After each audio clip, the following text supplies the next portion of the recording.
It's a cozy, rainy afternoon and it's too wet to go outside, but I figured I'd take you on a little tour, a tattoo tour. Now, I do have quite a few tattoos, so I decided to narrow this down a little bit or else we'd be here all day. I'm gonna show you all of the different animal tattoos I have.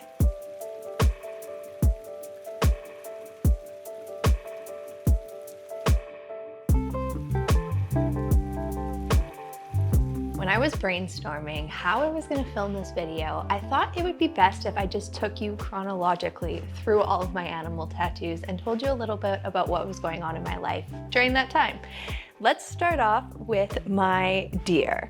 Now, I got this tattoo when I was in Thailand for the second time. It was also the largest tattoo that I had ever gotten. I had a few little odds and ends, but nothing this size. This is what kind of kicked off the line work style that I ended up going and covering most of my body with. Now, I did get this tattoo, I would say around 10 plus years ago. Wow, time goes fast.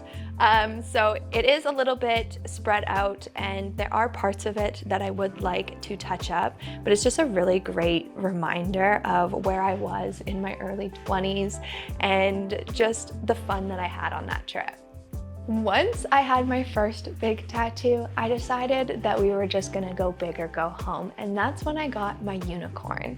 Now, I know a unicorn is not technically an animal because they don't technically exist, but it is one of my biggest tattoos I have to date. People always ask me if I have a tattoo that I don't really like, and I would always point to this one just because it's not exactly how I expected it to turn out. Mostly because I didn't even ask to get a unicorn. I just wanted a carousel horse, and when I showed up to my tattoo appointment, my tattoo artist had drafted up this unicorn. Me being a little bit naive and didn't advocate for myself as much as I should have, I ended up with a unicorn and not a carousel horse. It has a lot of features that I wish were a little bit different, and if I were to touch up any tattoo, this would definitely be the one.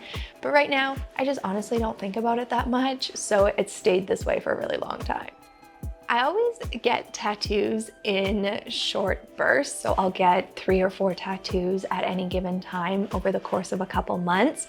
And my little rabbit kind of kicked that all off. I remember one day I was sitting at work just scrolling on my phone and I saw a tattoo artist that I follow was doing a guest spot and she had a couple flash available. And this little rabbit was one of them. I absolutely am obsessed with the placement. I love how you can see it when my arm is just hanging naturally and it kind of peeks out from my shorter sleeve shirts. I get a lot of compliments on this one and he's just my little hip hop. You may or may not be familiar with the cartoon Courage the Cowardly Dog, but it was super popular on Cartoon Network in kind of the early 2000s.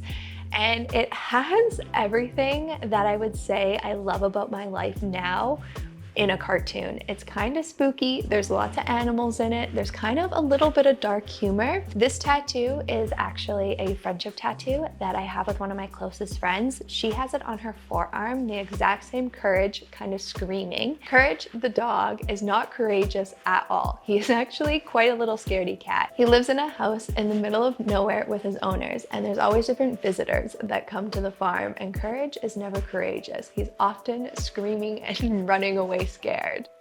One of my favorite animals of all time are sea otters. I just think they're so mischievous. I think they're hilarious. They've got the funniest little personalities, and I love that they hold hands when they're sleeping.